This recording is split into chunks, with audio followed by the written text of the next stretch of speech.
Stephen Cox is back with us once again here in Houston, and we have seen some fantastic machines. More to come here in just a couple of minutes. Right now, let's go over to Stephen for this installment of our STA-BIL performance tip. Stephen? Well, I'm supposed to give you a stable performance tip. I'm going to give you three, okay? 3 tips on the enjoyable chore of shopping for a 1968-69 AMC AMX. Okay, let's start under the hood. Now, most of the time, manufacturers had a stamp in the block that identified that engine with that car. Not so with AMC. They had a tag that went on the valve cover. Now, you can see that most valve covers on these old AMXs, this is a 1970 model, they were changed years ago, so they're all gone. That's kind of charming, okay?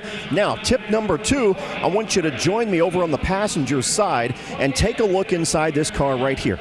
Look at that badge. You see that? That number means absolutely nothing.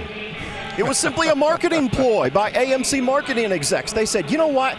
People will value their cars more if we put a random number plate on the glove box or the center of the console. That's exactly what they did in 1970. The number means nothing. It doesn't coincide with any other part on the entire car. And our third tip for the AMC AMX shopper is the fact that, guys, listen, Craig Breedlove himself drove this car to 106, that is not a misprint, world speed and endurance records in the late 1960s. I'm out of gas here. If that doesn't make you love this clever, fun little car, then nothing will. And that is your stable performance tip. All 3 of them. All right, Stephen, thanks very much. Speaking of gas, when you do fill up, don't forget about stable performance to stabilize that fresh fuel. It can go bad in as little as 30 days or less, and you can't stabilize it once it's already bad. So put a can of STA-BIL in your fuel tank.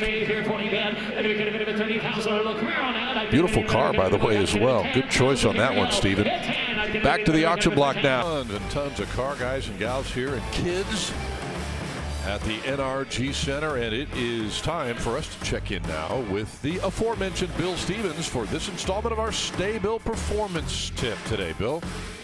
Right, Scott. Well, it's that time of year when a lot of enthusiasts start to get their cars out of winter storage. We talked a couple of days ago about the importance of checking the tires through and through. But one other thing that's very important is checking all the fluids. Now, the owner of this 1957 Chevy Corvette, if he stored this for the winter, the first thing that he would probably do when getting it out of storage is check the oil. But not only should you check the oil, but a lot of times you want to change the oil after winter storage because temperature fluctuations during the winter can put some condensation in the crankcase. You want to check your coolant level, power steering level, and even your master cylinder. The brake fluid right in here is very important. However, if you can't put your car in winter storage, well, one thing you might want to do is drive it 20 minutes a month during the cold weather months. Of course, if it's snowing or you have icy roads, not a good idea. But the best thing you can do with any car is to drive it.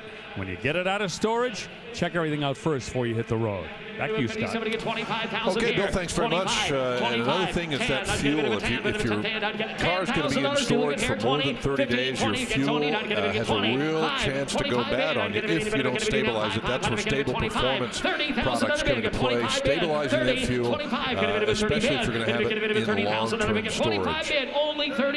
Thank you, Bill. As we move on and come back to the auction block now here in Houston, 1937 Chevy Street Rod.